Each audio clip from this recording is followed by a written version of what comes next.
আপনি কি কখনো গভীর রাতে হঠাৎ থমকে গেছেন? কারণ একটা নাম, একটা মুখ, একটা স্মৃতি আপনাকে শান্তিতে ঘুমাতে দিচ্ছে না। আপনি নামাজে দাঁড়ালেও, দোয়া করলেও, কাজের ভিড়েও সে মানুষটা আপনার হৃদয় থেকে যাচ্ছে না। আজ একটা প্রশ্ন আপনার হৃদয়ে আলতো করে রেখে দিই। যাকে আপনি ভুলতে পারছেন না, সে কি সত্যিই আল্লাহর পক্ষ থেকেই, নাকি এটা শুধু আপনার মনের পরীক্ষা? অনেক সময় আমরা ভাবি, আমি তো ভুলতে চাই, তবুও কেন পারছি না। কিন্তু আপনি কি জানেন, আল্লাহ কখনো কখনো কাউকে আপনার হৃদয়ে রেখে দেন একটি বিশেষ উদ্দেশ্যে। কোরআনে আল্লাহ বলেন, আল্লাহ যাকে ইচ্ছা তার হৃদয়কে হেদায়েতের জন্য খুলে দেন। সূরা আল আনাম ১২৫। তাহলে প্রশ্ন হলো, এই না ভোলা কি হেদায়েতের ইশারা, নাকি ধৈর্যের পরীক্ষা? আজকের এই ভিডিওতে আমরা আবেগ দিয়ে নয়, কোরআন ও সহিহ হাদিসের আলোকে জানব ৬টি স্পষ্ট চিহ্ন, যেগুলো দেখে আপনি বুঝতে পারবেন যাকে আপনি ভুলতে পারছেন না সে কি সত্যি আল্লাহর পক্ষ থেকেই আপনার নাসিবে লেখা, নাকি আল্লাহ আপনাকে সেখান থেকে রক্ষা করতে চাইছেন। ভিডিওর প্রতিটা কথাই নিজের জীবনকে খুঁজে পেতে পারেন। হয়তো আজকের এই ভিডিওটাই আপনার জীবনের সবচেয়ে বড় সিদ্ধান্তের উত্তর দিয়ে দেবে। তাই শেষ পর্যন্ত সাথেই থাকবেন, একটাও অংশ স্কিপ করবেন না। আসসালামু আলাইকুম। আপনি দেখছেন আল্লাহর ডাক, যে চ্যানেল আপনাকে আল্লাহর দিকে ফিরিয়ে আনে, হৃদয়ের ভেতরের প্রশ্নগুলোর উত্তর খুঁজতে সাহায্য করে। আজকের ভিডিওর লাইক টার্গেট ১০০০। আপনি যদি মনে করেন এই কথাগুলো কারো জীবন বদলাতে পারে, তাহলে এখনই ভিডিওটিতে একটা লাইক করুন। আপনার একটা লাইকই হয়তো কারো চোখের পানি মুছে দেবে, ইনশাল্লাহ। প্রথম চিহ্ন, তাকে মনে পড়লে আপনি আল্লাহর দিকে আরও বেশি ফিরে যান।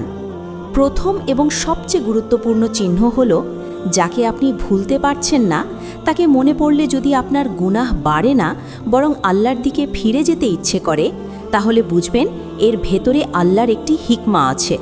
ভেবে দেখুন, তার কথা মনে পড়লে কি আপনার চোখ অজান্তেই সিজদার দিকে ঝুঁকে পড়ে? তার জন্য আপনি কি হারাম পথে দৌড়ান, নাকি জায়েজ দোয়ার হাত তুলে বলেন, হে আল্লাহ, যদি সে আমার জন্য কল্যাণকর হয় তবে সহজ করে দিন, আর না হলে আমার হৃদয় থেকে সরিয়ে দিন। রসুলুল্লাহ সাল্লাল্লাহু আলাইহি ওয়াসাল্লাম বলেছেন, নিশ্চয়ই কাজগুলো নিয়তের উপর নির্ভরশীল। সহিহ বুখারী। যদি এই ভালোবাসা আপনাকে আল্লাহর কাছে নিয়ে যায়, তাহাজ্জুদের কান্নায় বসায়, দোয়ার মানুষ বানায়, তবে এটা শুধু আবেগ নয়, এটা হতে পারে আল্লাহর পক্ষ থেকে একটি পরীক্ষা বা প্রস্তুতি। কোরআনে আল্লাহ বলেন, নিশ্চয়ই আল্লাহর স্মরণেই অন্তর শান্ত হয়। সূরা আর-রাদ ২৮। যদি তাকে মনে পড়ে আপনার হৃদয় শান্ত হয় আল্লাহকে স্মরণ করে, তাহলে বুঝবেন এই না ভোলার পেছনে শুধু মানুষ নেই, আল্লাহ আছেন। কিন্তু সাবধান, যদি এই স্মৃতি আপনাকে নামাজ থেকে দূরে নেয়, হারামের দিকে ঠেলে দেয়, তাহলে এটা নসিব নয়, এটা শুধু পরীক্ষা। নিজের হৃদয়কে প্রশ্ন করুন, এই মানুষটা আমাকে আল্লাহর কাছে নিচ্ছে, না আল্লাহ থেকে দূরে সরাচ্ছে? দ্বিতীয় চিহ্ন, তাকে নিয়ে দোয়া করলে হৃদয় অদ্ভুতভাবে হালকা হয়ে যায়। দ্বিতীয় স্পষ্ট চিহ্ন হল, যাকে আপনি ভুলতে পারছেন না তাকে নিয়ে আল্লাহর কাছে দোয়া করলে যদি আপনার বুকের ভেতরের ভার হালকা হয়ে আসে, তাহলে বুঝবেন এটা শুধু আবেগ নয়, এর ভেতরে আল্লাহর পক্ষ থেকে ইশারা আছে। অনেক সময় আমরা কারোর জন্য দোয়া করি, কিন্তু দোয়ার শেষে অস্থিরতা বাড়ে। আবার কখনো এমন হয়, হাত তুলতেই চোখ ভিজে যায়, বুকটা হালকা লাগে, মনে হয় কেউ ভেতর থেকে বলে দিচ্ছে, চিন্তা করো না, আমি আছি। আল্লাহ তাআলা কুরআনে বলেন, তোমরা আমাকে ডাকো, আমি তোমাদের ডাকে সাড়া দেব। যদি তাকে নিয়ে দোয়া করার পর আপনি আল্লাহর উপর ভরসা করতে পারেন, ফলাফল আল্লাহর হাতে ছেড়ে দিতে পারেন, তাহলে এটা তাওয়াক্কুলের লক্ষণ, জেদি ভালোবাসার নয়। রাসূলুল্লাহ সাল্লাল্লাহু আলাইহি ওয়াসাল্লাম বলেছেন, দোয়া ইবাদতের মূল। যে সম্পর্ক আপনাকে দোয়ার মানুষ বানায়, অহংকার ভাঙে, আল্লাহর দরজায় বসায়, সে সম্পর্ক সবসময় ক্ষতির হয় না। কিন্তু এখানে একটি সতর্কতা আছে। যদি দোয়া মানে হয় আল্লাহকে শর্ত দেওয়া, কান্না মানে হয় অভিযোগ, তাহলে বুঝবেন এটা নসিবের ইশারা নয়, এটা হৃদয়ের দুর্বলতা। নিজেকে প্রশ্ন করুন, এই মানুষটাকে নিয়ে দোয়া করলে কি আমার ঈমান শক্ত হয়, নাকি আমার ধৈর্য ভেঙে যায়? তৃতীয় চিহ্ন, আলাদা হওয়ার পরও আপনি গুনাহে ডুবে যান না, বরং নিজেকে সামলাতে পারেন। তৃতীয় স্পষ্ট চিহ্ন হল, যাকে আপনি ভুলতে পারছেন না তার থেকে দূরে থাকা অবস্থাতেও যদি আপনি নিজেকে গুনাহ থেকে বাঁচাতে পারেন, তাহলে বুঝবেন এটা শুধু আসক্তি নয়, এর ভেতরে আল্লাহর পক্ষ থেকে একটি নৈতিক ইশারা আছে। অনেক সম্পর্ক ভেঙে গেলে মানুষ ভেঙে পড়ে, নামাজ ছুটে যায়, ধৈর্য হারায়, হারামের দিকে ঝুঁকে পড়ে। কিন্তু আপনি যদি দেখেন ব্যথা আছে, চোখে পানি আছে, তবু আপনি সীমা লঙ্ঘন করছেন না, তাহলে জানবেন আল্লাহ আপনার হৃদয়কে এখনও নিজের হেফাজতে রেখেছেন। আল্লাহ তাআলা বলেন, নিশ্চয়ই আল্লাহ ধৈর্যশীলদের সঙ্গে আছেন। এই ধৈর্য হঠাৎ আসে না, এটা আসে তখনই যখন আল্লাহ কোনো বান্দাকে ভেতর থেকে শক্ত করে ধরেন। রাসূলুল্লাহ সাল্লাল্লাহু আলাইহি ওয়াসাল্লাম বলেছেন, যে ব্যক্তি আল্লাহর জন্য কিছু ত্যাগ করে, আল্লাহ তাকে তার চেয়ে উত্তম কিছু দান করেন। আপনি যদি আল্লাহর ভয়ে নিজেকে থামাতে পারেন, তাহলে এই না ভোলার পেছনে আল্লাহ আপনাকে গড়ে তোলার পরিকল্পনাও থাকতে পারে। কিন্তু সত্যটা বলি, যদি এই মানুষটাকে ভুলতে না পারার কারণে আপনি সীমা ভেঙে ফেলেন, হারামকে হালাল বানান, তাহলে এটা নসিবের চিহ্ন নয়, এটা নফসের ফাঁদ।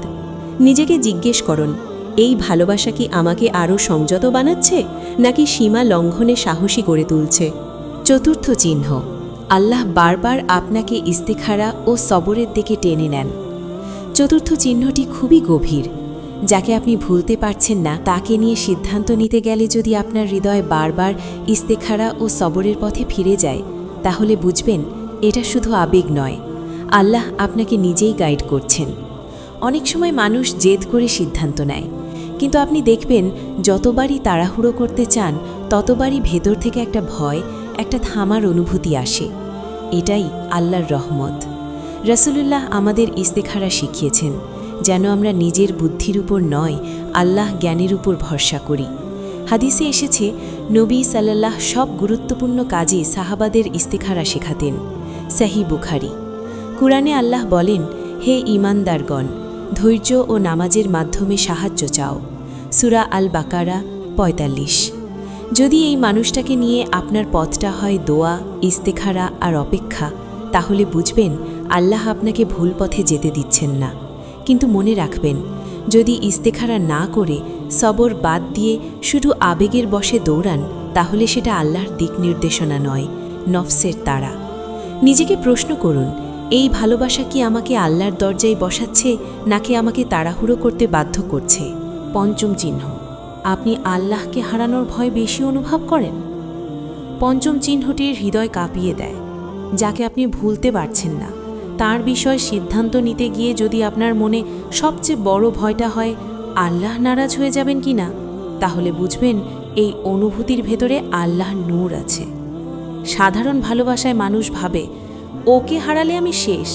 কিন্তু আল্লাহর পক্ষ থেকে আসা অনুভূতিতে মানুষ ভাবে, এই পথে গেলে আল্লাহ কি খুশি হবেন?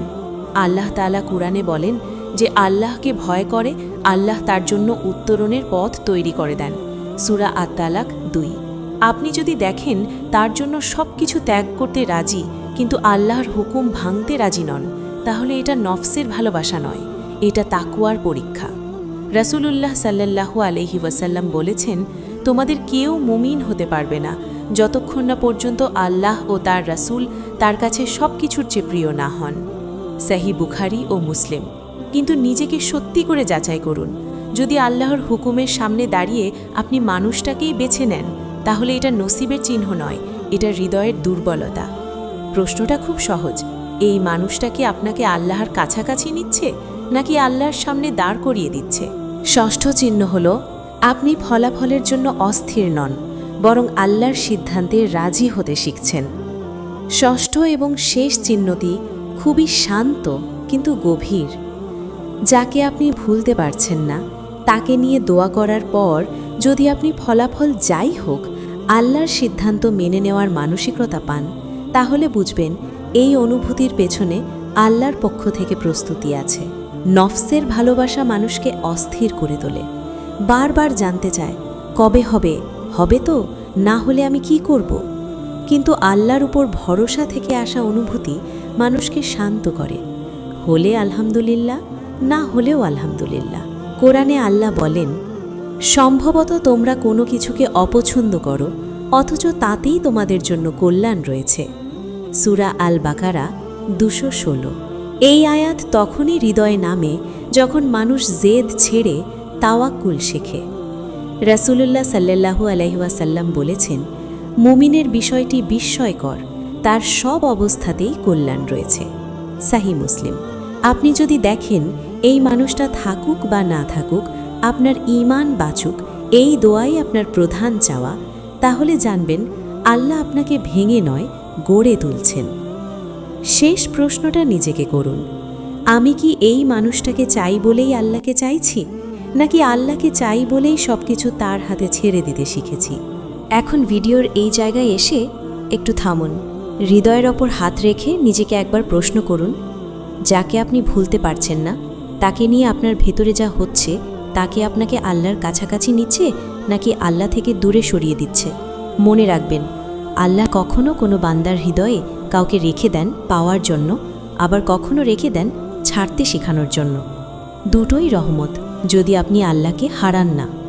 কোরআনে আল্লাহ বলেন, তোমাদের রব কারো উপর জুলুম করেন না। সূরা আল কাহাফ অধ্যায় ৪৯।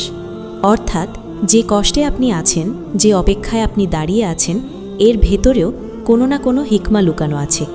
আজ যদি সে মানুষটা আপনার জীবনে আসে, আলহামদুলিল্লাহ, আর যদি না আসে তবুও আলহামদুলিল্লাহ। কারণ যে আল্লাহ কাউকে আপনার হৃদয়ে বসাতে পারেন, সেই আল্লাহই জানেন কে থাকলে আপনি জান্নাতের দিকে এগোবেন আর কে থাকলে থেমে যাবেন। এই 6টি চিহ্ন যদি আপনার জীবনের সাথে মিলে যায়, তাহলে আবেগে নয়, ইবাদতে শক্ত হন। আর যদি না মেলে, তাহলে আল্লাহকে বলুন, হে আল্লাহ, যাকে তুমি আমার জন্য রাখোনি, তাকে আমার হৃদয় থেকেও সরিয়ে দাও। শেষ প্রশ্নটা আপনাকেই করে যাই, আপনি যাকে ভুলতে পারছেন না, সে কি আপনাকে আল্লাহর কাছে পৌঁছে দিচ্ছে, নাকি আল্লাহই আপনাকে তার মাধ্যমে শিক্ষা দিচ্ছেন?